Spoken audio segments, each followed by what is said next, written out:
Quand papa posa cette question, je sentis l'air quitter mes poumons. Alors, l'argent t'a aidé? Dit-il en souriant comme si tout était normal. Ma fourchette se figea à mi-chemin de ma bouche. La table devint silencieuse. Je clignai des yeux, confuse. Quel argent? Demandai-je lentement. La main de maman tremblait en atteignant son verre. Ses yeux se posèrent sur papa, puis sur mon frère Ethan, qui trouva soudain son assiette très intéressante. Quelque chose clochait. Mon cœur s'emballa, mais j'essayai de garder une voix calme. Le sourire de papa s'effaça. Les 75 000 $ que je t'ai envoyés il y a des mois, dit-il, l'air perplexe. Ta mère ne t'en a pas parlé. Je le dévisageai, incertaine d'avoir bien entendu. 75 000 $. Ma gorge se serra. Pendant un instant, je fus incapable de parler. Je regardai maman, espérant qu'elle clarifierait, mais elle fixait sa serviette en silence. Ce silence me dit tout ce que j'avais besoin de savoir. Pendant des mois, j'avais sombré, travaillant des doubles shifts, vendant ma vieille voiture, sautant des repas juste pour payer le loyer. Et pendant ce temps, papa pensait m'avoir sauvé. Il pensait que l'argent m'avait aidé. Je sentis quelque chose en moi se briser. Papa, dis-je doucement, je n'ai jamais reçu d'argent.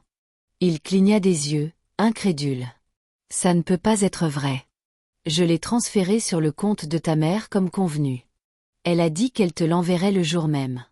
Les mots flottèrent dans l'air comme de la fumée. Ethan remua inconfortablement sur sa chaise. Le visage de maman devint pâle. Ma poitrine me brûlait en me rappelant toutes les fois où je l'avais appelée en pleurs, demandant de l'aide. Et elle avait dit, on n'a rien de plus en ce moment. Ma chérie, tu vas t'en sortir. Je me sentis mal. L'expression de papa changea. La chaleur dans ses yeux se fit froide en la regardant. Linda, dit-il d'une voix basse. Où est passé cet argent? Les lèvres de maman s'entr'ouvrirent, mais aucun son n'en sortit. Sa main tremblait tant qu'elle renversa son vin. Ethan essaya de rire pour détendre l'atmosphère. Peut-être qu'il y a une erreur, papa. Mais sa voix se brisa à mi-parcours. Le ton de papa se durcit.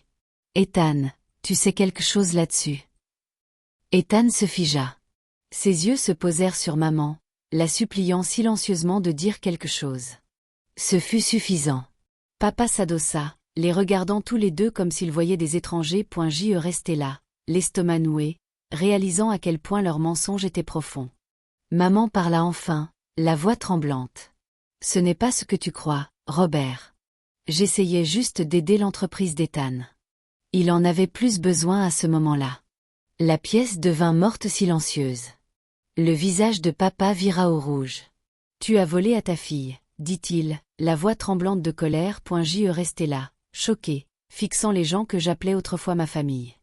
Ce dîner avait commencé comme une réunion. Il se termina par une vérité dont aucun de nous n'était prêt à faire face.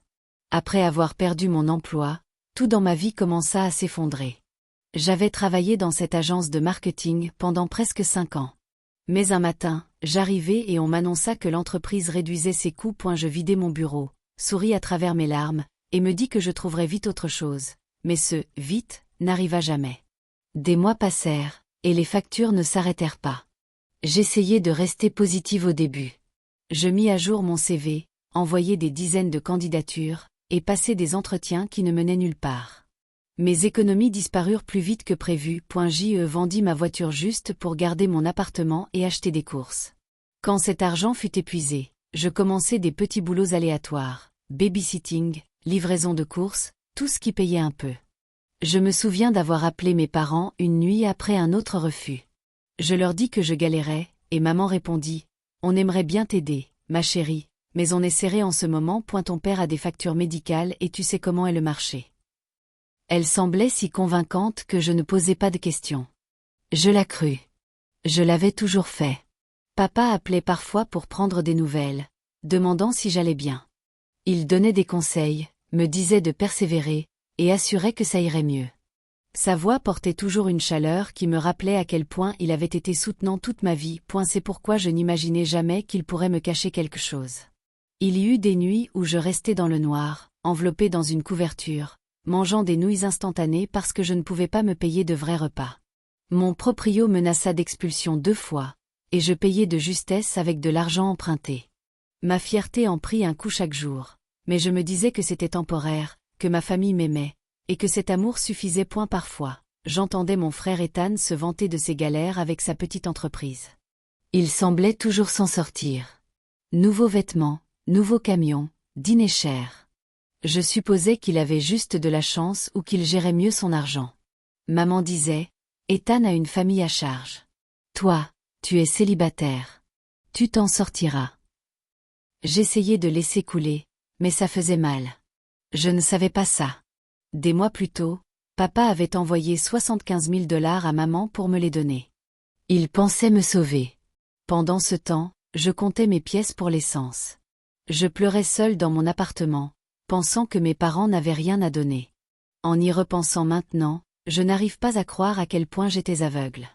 Chaque moment de galère, chaque nuit de faim. Tout ça aurait pu être évité. Mais maman m'a laissé souffrir en prétendant s'en soucier. Je ne le savais pas alors, mais son silence n'était pas de l'ignorance. C'était un choix, et ce choix changea toute une fois la vérité révélée. Papa avait toujours fait confiance à maman pour tout, surtout l'argent. Il n'était pas du genre à revérifier les virements ou à demander des reçus. Et elle croyait que si elle devait m'aider, elle le ferait. Cette confiance fut son erreur. Quand il envoya les 75 000 $, il pensa que ça irait directement à moi. Il dit à maman que c'était pour m'aider à me relever après la perte de mon job. Il ne m'en parla pas car il voulait que ce soit une surprise, pour que je me sente soutenue. Mais au lieu de transférer l'argent, maman décida autrement. Elle avait toujours été protectrice envers Ethan, mon grand frère. Peu importe ce qu'il faisait, elle trouvait une excuse. Même quand il abandonna l'université ou s'endetta avec de mauvais choix d'affaires, elle disait qu'il avait juste besoin d'un coup de pouce. Papa arguait qu'Ethan devait se débrouiller seul, mais maman ne l'écoutait jamais. Ethan ne pouvait rien faire de mal. Quand l'argent arriva, elle vit une opportunité. Elle en parla à Ethan et dit, « Ton père a envoyé ça pour aider ta sœur, mais je pense que tu en as plus besoin. Tu as une famille et des responsabilités. » Ethan n'hésita pas. Il accepta et le prit, promettant de le rembourser un jour. Bien sûr, ce jour n'arriva jamais. Au lieu d'utiliser l'argent pour sauver son entreprise, Ethan le dépensa comme si c'était gratuit. Il acheta un nouveau camion noir, emmena sa femme en vacances en Floride, et posta même des photos en ligne pour afficher leur succès. Maman raconta à tout le monde qu'il avait enfin redressé son affaire. Elle souriait fièrement dès que quelqu'un mentionnait ses succès. Pendant ce temps, je galérais pour payer le loyer, ignorant totalement que l'argent destiné à moi était allé droit à lui.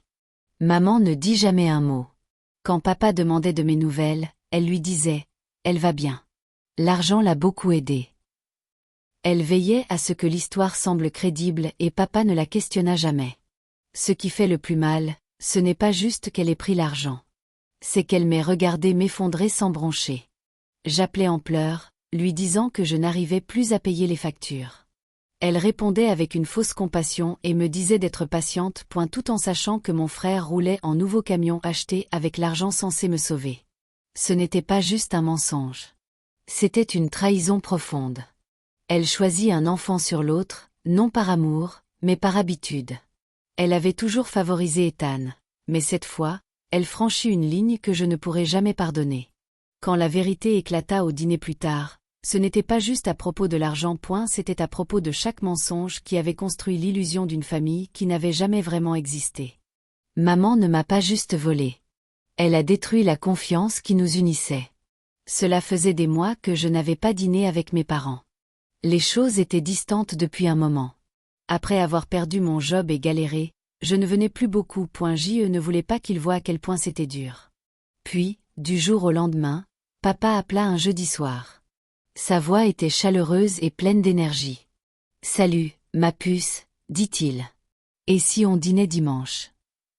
Je veux qu'on soit tous ensemble à nouveau. Ça fait trop longtemps. » Il dit que c'était l'heure des nouveaux départs. Je ne savais pas vraiment ce que ça voulait dire, mais je dis oui. Il me manquait. Et malgré tout, je voulais encore croire que ma famille pouvait redevenir normale. Ce dimanche, j'arrivais tôt. La maison était comme toujours, soignée, calme, pleine de vieux souvenirs. L'odeur de poulet rôti emplissait l'air. Maman m'accueillit avec un câlin rapide et son sourire poli habituel quand elle cachait quelque chose. Elle semblait plus nerveuse que heureuse. Mais je ne comprenais pas pourquoi. Ethan et sa femme arrivèrent peu après. Il entra comme s'il était chez lui, riant bruyamment et parlant de ses nouveaux projets d'affaires. Il portait une montre en or et avait cette assurance arrogante qui m'agaçait toujours. J'essayais de l'ignorer. Papa semblait fier, hochant la tête aux histoires d'Ethan sur le travail acharné qui J.E. m'assit en face de maman à table. Elle se servait verre après verre de vin, riant trop fort aux blagues d'Ethan. Quelque chose clochait chez elle. Elle semblait agitée, distraite, presque effrayée de rester silencieuse trop longtemps. Chaque fois que papa mentionnait à quel point il était heureux qu'on soit enfin tous ensemble, elle souriait un peu trop largement et prenait une autre gorgée. Le dîner commença comme n'importe lequel. On passa les plats, on fit la conversation, et on fit semblant que tout allait bien. Je leur dis que je cherchais encore du travail, mais que j'essayais de rester optimiste. Papa hocha la tête et me dit que je trouverais bientôt. Maman marmonna, « Tu vas y arriver. » À peine en me regardant. L'ambiance dans la pièce était étrange. Papa était de bonne humeur. Ethan se vantait sans arrêt, et maman semblait retenir son souffle tout le temps. Je ne savais pas pourquoi, mais au fond de moi, je me sentais mal à l'aise. C'était une tension invisible, mais pesante dans l'air. Je me souviens d'avoir regardé l'horloge, pensant à quelle vitesse je pouvais partir sans sembler impoli. Je n'avais aucune idée que ce dîner, ce simple repas familial, allait tout changer. Je pensais qu'on était là pour se reconnecter, peut-être rire un peu. Mais derrière chaque sourire à cette table, il y avait un secret prêt à exploser.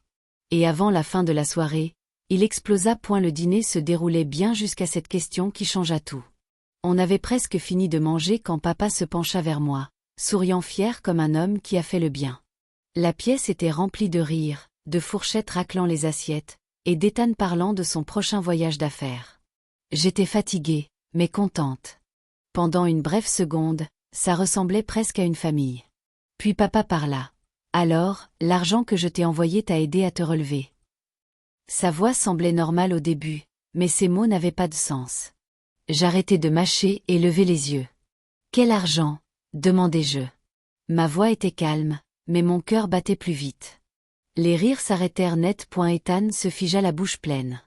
La main de maman trembla en posant lentement son verre de vin. La couleur quitta son visage. Le sourire de papa s'effaça, de la confusion traversant son expression en me regardant puis elle. « L'argent, » dit-il à nouveau, le ton plus doux, comme s'il pensait que je plaisantais. « Les 75 000 $ que je t'ai envoyés via ta mère. J.E. pensait que ça t'avait aidé à régler tes factures et à te remettre sur les rails. » Je clignai des yeux, essayant de comprendre. 75 000 $. Mon estomac se noua. Je me sentis étourdie. « Papa, » dis-je prudemment. Je n'ai jamais reçu d'argent. Le silence qui suivit fut insoutenable. J'entendais la pendule tic-tac dans le couloir. Ethan remua sur sa chaise. Les yeux de maman restèrent collés à la nappe, la mâchoire serrée. Les sourcils de papa se froncèrent, sa voix se durcissant. « Linda, » dit-il lentement. « Tu l'as transféré sur son compte, hein ?» Maman ne répondit pas.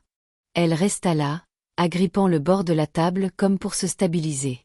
Le ton de papa se raidit. « Linda. » Enfin, elle leva les yeux.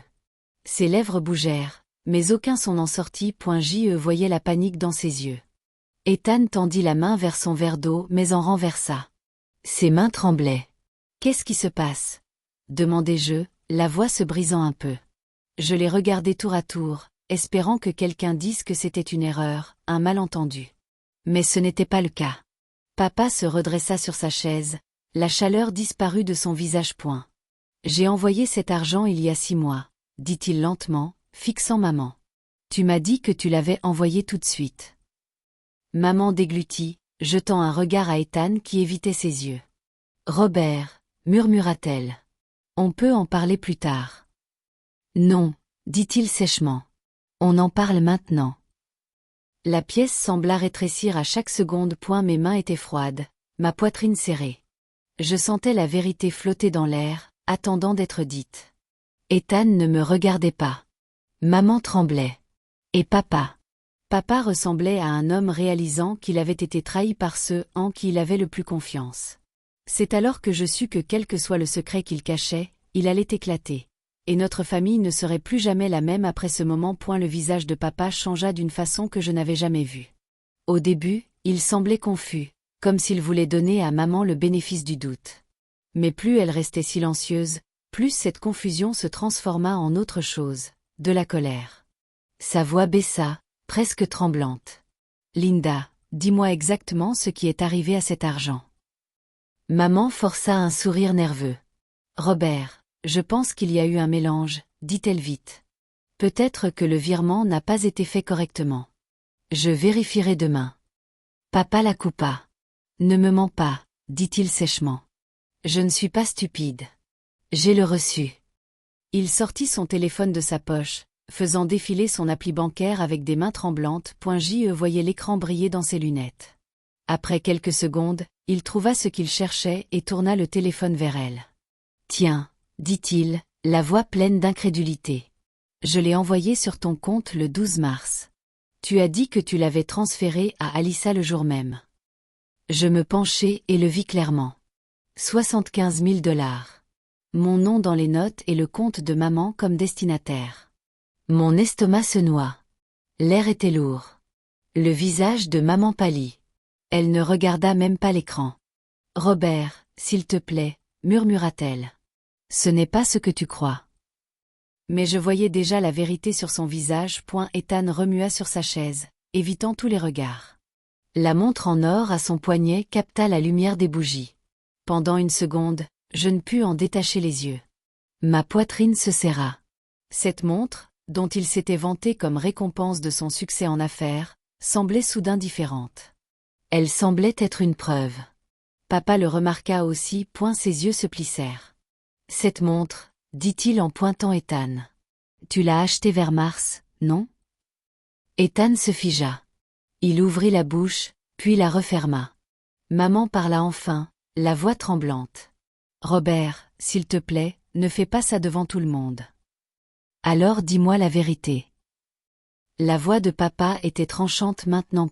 « Tu lui as donné l'argent ou pas ? » Maman fixa son assiette, son silence répondant pour elle.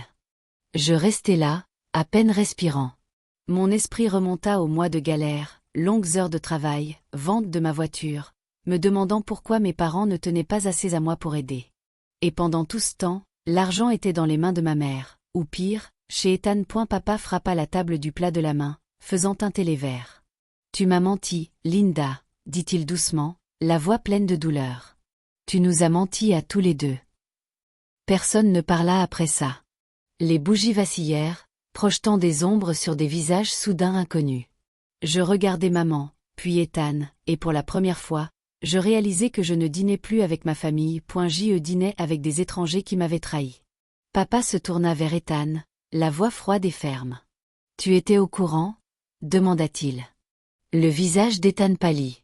Il baissa les yeux sur son assiette, jouant avec sa fourchette comme un gamin pris en faute. « Ethan, » répéta papa plus fort. « Réponds-moi. » Ethan expira tremblant. « Papa, s'il te plaît. Ce n'est pas si simple. » La mâchoire de papa se serra. « Alors simplifie, » dit-il. Ethan regarda maman, la suppliant silencieusement de le protéger comme toujours. Mais elle resta muette cette fois, fixant son verre de vin comme pour s'y cacher. Après une longue pause, Ethan parla enfin. « Maman m'a dit que tu avais envoyé cet argent, » dit-il doucement. « Elle a dit que tu voulais m'aider plus parce que j'ai une famille à charge. Elle a dit qu'Alyssa comprendrait qu'elle n'en avait pas autant besoin. » Les mots me frappèrent comme un coup de poing dans la poitrine. Mes yeux se remplirent de larmes, mais je ne les laissai pas couler. Je le fixai, essayant de comprendre comment mon propre frère pouvait dire ça et vivre avec lui-même. Tu savais que je galérais, murmurai-je. Tu savais que je ne pouvais même pas payer le loyer. Ethan évita mes yeux. Je pensais que tu t'en sortirais, marmonna-t-il. Maman a dit que tu trouverais vite un autre job. Papa repoussa sa chaise, la voix tremblante de fureur. Vous voulez dire que vous avez décidé ça dans mon dos ? Vous avez pris l'argent destiné à votre sœur sans me le dire et vous l'avez dépensé. Ethan essaya de se défendre. J'allais le rembourser, papa. Mon entreprise était juste en difficulté. Je ne pensais pas que ça exploserait comme ça. Papa frappa la table à nouveau. Ce n'est pas l'argent, Ethan. C'est les mensonges. La pièce devint silencieuse. On n'entendait que la respiration irrégulière de maman. Je la regardais, espérant qu'elle dise quelque chose, n'importe quoi, pour que ça ait un sens. Mais elle resta là, lèvres serrées, larmes aux yeux. C'est alors que tout s'emboîta pour moi. Le favoritisme, les excuses, la façon constante dont elle prenait le parti d'Ethan contre le mien. C'était toujours là. Je l'ignorais, pensant qu'elle nous aimait tous les deux à sa manière. Mais ça, ce n'était pas de l'amour. C'était une trahison emballée dans la maternité. Maman, dis-je doucement. Tu m'as regardé galérer. Tu m'as vu pleurer. Et tu l'as quand même choisi lui. Sa voix se brisa en répondant. Je voulais juste le protéger. Il a une femme et 2 enfants. Toi, tu es plus forte, Alyssa. Tu gères mieux les choses. J'éclatai d'un rire creux. Tu ne l'as pas protégé. Tu nous as ruinés tous les deux. Le visage de papa était rouge de colère. Il se leva, la voix tremblante. Je n'arrive pas à croire que j'ai un jour fait confiance à l'une de vous.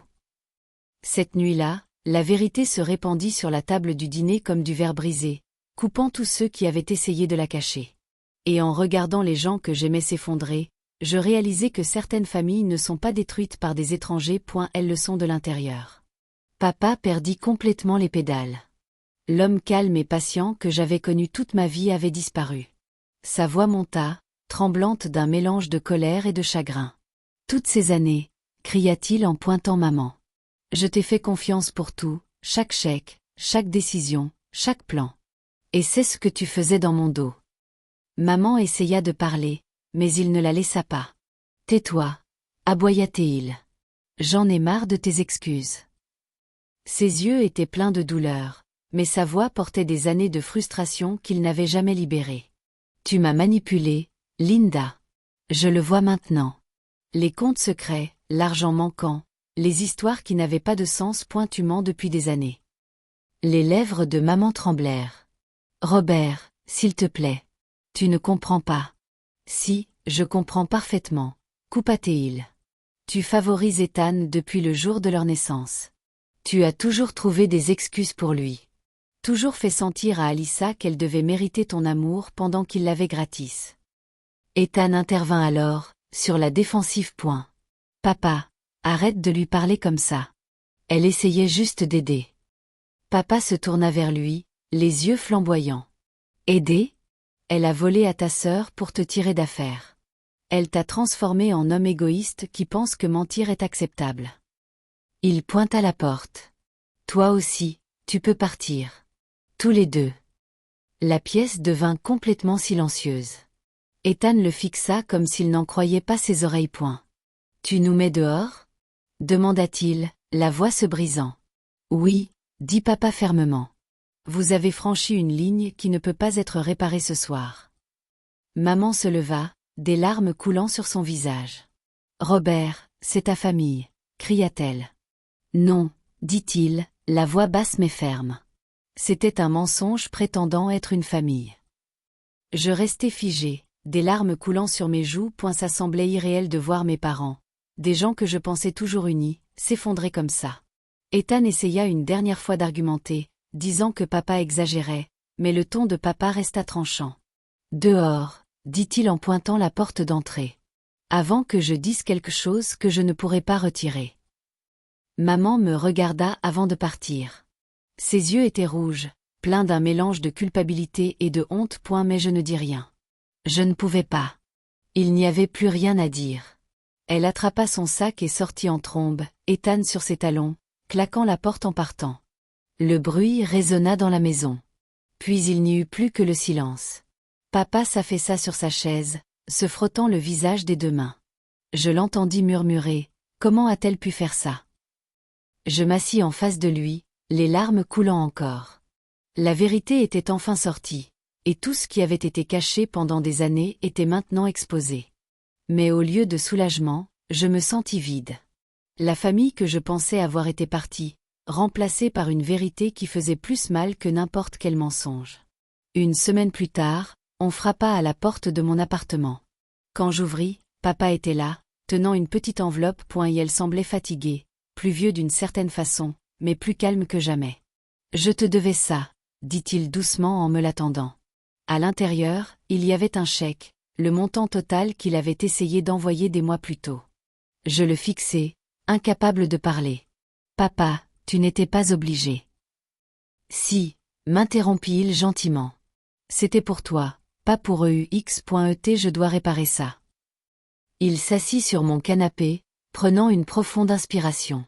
« Alissa, j'ai laissé les mensonges de ta mère me contrôler trop longtemps. J'aurais dû voir ce qu'elle faisait, comment elle tordait tout. J'ai cru ces histoires parce que c'était plus facile que d'affronter la vérité. Et je suis désolée. J'aurais dû te protéger. » Entendre ces mots brisa quelque chose en moi. Pendant des années, j'avais voulu qu'il me voie, vraiment me voie au-delà de la version que maman avait créée. Et maintenant, il était là, me regardant droit dans les yeux avec du regret et de l'amour mêlés. Il me dit qu'il avait déjà entamé la procédure de divorce. « C'est fini », dit-il doucement. « Je ne peux plus vivre dans cette maison pleine de mensonges. » Je hochai la tête, ne sachant que dire. Il y avait de la tristesse dans ses yeux, mais aussi de la paix, comme un homme enfin libre d'années de manipulation silencieuse. Il prit ma main. « J'ai aussi mis à jour mon testament, » continua-t-il. « Tu es l'exécutrice maintenant. Je te fais confiance pour faire ce qui est juste, même quand c'est dur. » Des larmes remplirent à nouveau mes yeux. « Papa, je me fiche de l'argent ou des papiers, » murmurai-je. « Je voulais juste que tu me croies. »« Je te crois maintenant, » dit-il fermement. « Et je passerai le reste de ma vie à te le prouver. » Pendant un long moment, nous restâmes silencieux. Le poids de tout ce qui s'était passé planait encore entre nous. Mais quelque chose de nouveau l'avait remplacé. L'honnêteté. Pour la première fois depuis des années, il n'y avait ni mensonge, ni favoritisme, ni faux-semblant, juste la vérité. Après son départ, je restais là avec le chèque en main. Je ne me précipitais pas pour l'encaisser. Ce n'était plus à propos de l'argent. C'était à propos d'être enfin vu, enfin entendu. Ethan appela plus tard ce soir-là. Son nom clignota sur mon écran encore et encore, mais je laissai sonner jusqu'à ce que ça s'arrête. Puis un autre appel, puis un texto. « S'il te plaît, Alissa, il faut qu'on parle. » Mais je ne répondis pas. Certaines choses ne se réparent pas avec des mots. La confiance avait été brisée trop de fois, et aucune excuse ne pouvait défaire ce qu'ils avaient fait. Je regardais par la fenêtre, voyant les lumières de la ville se brouiller contre le ciel noir. Pour la première fois depuis longtemps, je ne me sentis ni petite ni oubliée. Je me sentis libre, et ça valait plus que n'importe quel argent. Des mois passèrent, et la vie se stabilisa lentement en quelque chose de nouveau. Alissa avait déménagé dans une petite maison magnifique en bordure de la ville. Ce n'était pas luxueux, mais chaque partie en était à elle. Les murs, le jardin, les matins calmes. Elle l'avait acheté avec l'argent qui lui était destiné depuis le début. L'argent qui avait été volé dans son dos. En déballant le dernier carton, elle s'arrêta et regarda autour d'elle. Il n'y avait pas de mensonge ici, pas de cris, pas de culpabilité, juste la paix, celle qu'elle avait désirée toute sa vie. La maison n'était pas à propos de richesse ou de vengeance. C'était à propos de reprendre ce qui lui avait été pris. Pas juste l'argent, mais sa dignité et son estime de soi. Son père lui rendait visite souvent maintenant. Leur conversation était chaleureuse, remplie d'honnêteté au lieu de tension. Les murs entre eux étaient tombés, et pour la première fois, Alissa vit son père comme un homme qui essayait vraiment de réparer les choses. Un soir, Robert appela et l'invita à dîner. Juste nous, dit-il avec un rire doux. Pas de surprise cette fois. Quand Alissa arriva, la table était dressée simplement, 2 assiettes, une bouteille de vin, et des bougies vacillant dans la cuisine calme. Il n'y avait aucun signe de sa mère, pas de sourire faux, pas de tension dans l'air, juste du calme. Ils mangèrent lentement, partageant des histoires sur le travail et des souvenirs d'il y a des années qui ne faisaient plus mal à évoquer. Pour une fois, ça ressemblait à un vrai moment familial, un pas construit sur des mensonges ou de la manipulation. Après le dîner, Robert leva son verre et dit avec un sourire doux, « Cette fois, j'ai veillé à ce que tu aies ce qui est à toi. » Alissa le regarda, les yeux chaleureux. « Je l'ai, papa, » dit-elle doucement. Et j'ai eu quelque chose de mieux. La paix. Il sourit, les yeux humides. Tu la mérites plus que tout. Alissa hocha la tête. Je sais. Ils trinquèrent. Le son était petit, mais il résonna de sens, une fin tranquille à des années de chaos. Plus tard ce soir-là, en rentrant, Alissa pensa à tout ce qu'elle avait perdu et gagné. Sa mère et son frère avaient cessé de la contacter des mois plus tard, et la rumeur en ville disait que l'entreprise d'Ethan avait fait faillite et que Linda avait déménagé après le divorce.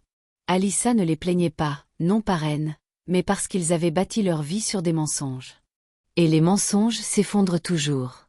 Sa vengeance n'était pas bruyante. Elle n'avait pas besoin de les humilier ou de crier sa vérité des toits. Sa vengeance était simple. Vivre librement, paisiblement, honnêtement. Quand elle entra dans sa maison calme cette nuit-là, elle sourit. Pour la première fois, elle ne se sentait plus comme l'enfant oublié ou celle laissée pour compte. Elle se sentait entière.